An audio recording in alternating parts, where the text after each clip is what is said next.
নমস্কার বন্ধুরা, চলে এসেছি হাওড়া উৎসবে। প্রত্যেক বছর এই মেলাটির আয়োজন করা হয় শঙ্কর মঠে, যেটা রামরাজাতলা রেলওয়ে স্টেশনের একদম কাছে। প্রবেশ দুয়ারেই বেশ সুন্দর করে লাইটের ডেকোরেশন করা রয়েছে। ভিতরে গাড়ি পার্কিংয়েরও জায়গা রয়েছে। এখানে এন্ট্রি টিকিট রয়েছে পার পারসন 10 টাকা করে। টিকিট কাউন্টার থেকে আমরা টিকিট নিয়ে এইবারে মেলার ভিতর দিকে প্রবেশ করব। এইখানে দেখুন, মেলার ভিতরে ঢুকতে কি সুন্দর লাইটের ডেকোরেশন করা রয়েছে, খুবই সুন্দর লাগছে দেখতে। তাহলে চলুন মেলার ভিতরে যাই।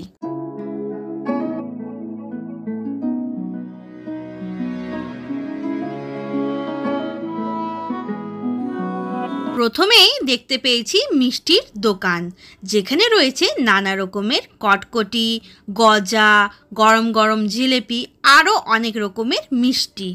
এইখানে রয়েছে মকটেলের স্টল, আর তার পাশে রয়েছে বাচ্চাদের খেলার একটা স্টল। প্রত্যেক বছর এই জায়গাটাতে একটা সেলফি জোন থাকে, কিন্তু এই বছর সেলফি জোনের স্টলটা আর নেই। পুরো মাঠটায় নিচে এরকম প্লাই বিছানো রয়েছে, যাতে বৃষ্টি পড়লে মাঠে কাদা না হয়। লাস্ট ইয়ার যখন আমরা এসেছিলাম মেলা প্রবেশ করতে, কি জোর বৃষ্টি হয়েছিল। মেলা তো আমরা ঘুরতে পারিনি, কিন্তু পুরো মাঠে কাদা হয়ে গেছিল। তো এই স্টেপটা খুব ভালো নিয়েছে এনারা। এখানে রয়েছে নানা রকমের খাবারের এবং নানা রকমের জিনিসের স্টল।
আমার ছেলে বায়না করলো ও দোলনায় দুলবে, তাই ওকে এই দোলনায় বসিয়ে দিলাম।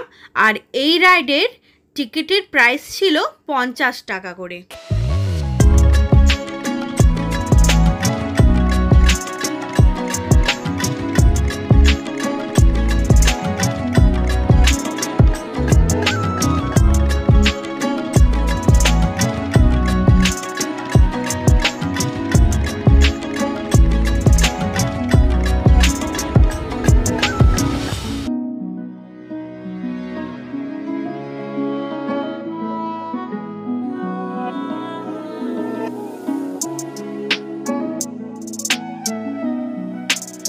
এইবারে আমরা চলে এসেছি দ্য হন্টেড হাউস স্টলে।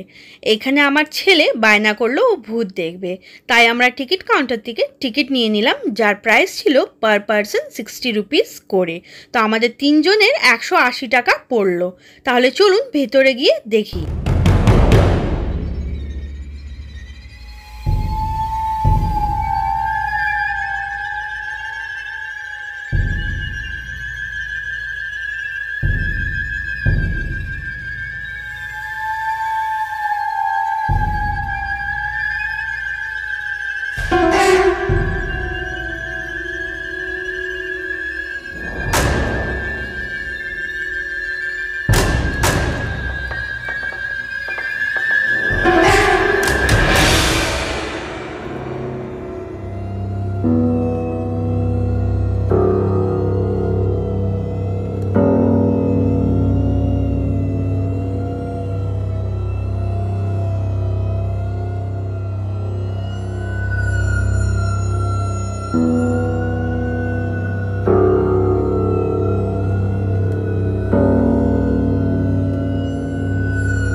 ভিতরে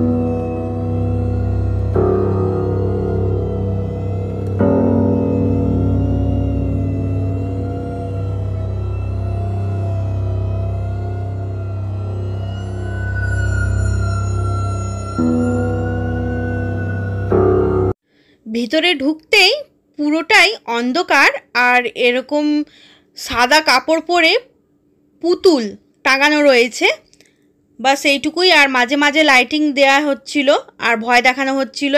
একটাই মাত্র ছেলে ছিল যে এসে এসে মুখের সামনে হু হু করে ভয় দেখাচ্ছিল। সেরকম আমার ভালো লাগেনি, যদি সত্যি বলি তো 60 টাকা আমার বেকার গেল। আর এখানে আমার ছেলে খুব বেশি ভয় পেয়েছে, দেখুন কীরকম দৌড়েও পালিয়েছে, আর ওর বাবা হেসে হেসে বেরোচ্ছে। এখান থেকে বেরিয়ে এইবারে আমরা চলে এসেছি আভনি রিভারসাইড মলে। আভনি রিভারসাইড মলে সোজা চলে এসেছি ফুড কোর্টে। আজকে আমরা এখানেই রাত্রির ডিনারটা করব। তো এখানে এসেই আমরা খাবার অর্ডার করে দিলাম, আর এখানে আমরা খাবার অর্ডার করার পর বসে রয়েছি। বসে বসে এখন আমরা ওয়েট করছি আমাদের খাবার কখন আসবে।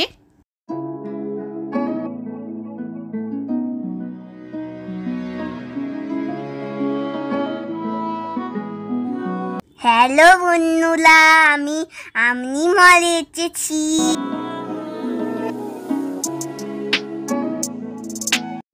এক এক করে ওর বাবা খাবারগুলো নিয়ে আসছে। তো সবার চেয়ে প্রথমে এখানে নিয়ে চলে এসেছে গরম গরম ছোলা ভাটুরা, আর এর প্রাইস ছিল 175 রুপিস, যার মধ্যে ছিল ভাটুরা, ছোলা, একটা আমের আচার আর অনিয়ন। গরম গরম ছোলা ভাটুরা খেতে বেশ টেস্টি লাগলো।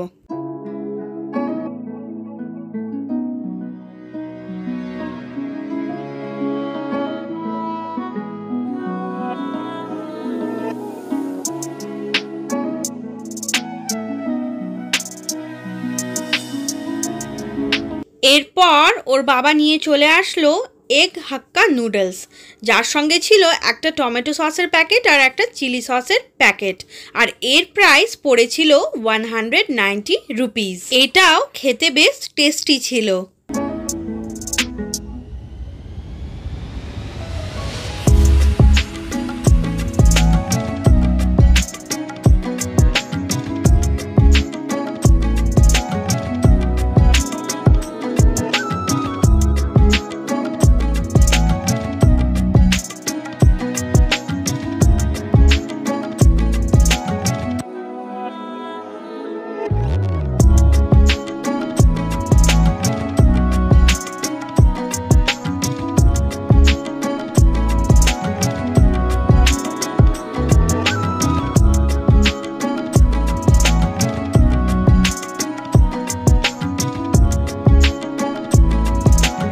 ছোলা ভাটুরা আর এগ হাক্কা নুডলস খাওয়ার পর এখানে নিয়ে চলে এসেছে চিকেন পপকর্ন। গরম গরম চিকেন পপকর্নের সঙ্গে এখানে দিয়েছিল 2 প্যাকেট সস, টমেটো সস। আর এখানে দেখুন চিকেন পপকর্নের পিসগুলো বেশ ছোট ছোটই রয়েছে, আর এর প্রাইস ছিল 190 rupees. Actual price 179 plus GST নিয়ে টোটাল 193। আর এখানে দেখুন কতটুকু দিয়েছে, 193-তে অনেকই কম আছে কোয়ান্টিটি, আর এটা খেতেও কিন্তু আমার একদম ভালো লাগেনি। তো যাই হোক, খাওয়া দাওয়া করার পর যখন বাইরে বেরোই দেখি বেশ জোরে বৃষ্টি পড়ছে। তখন বাজে রাত্রিরে 10:30। তো করব কি, এখান থেকে ক্যাব বুক করে আমরা এবারে বাড়ির জন্য বেরিয়ে পড়লাম। তাহলে আজকের ব্লগটা এখানেই শেষ করছি। দেখা হচ্ছে আবার নেক্সট ভিডিওতে। Thanks for watching. Bye bye.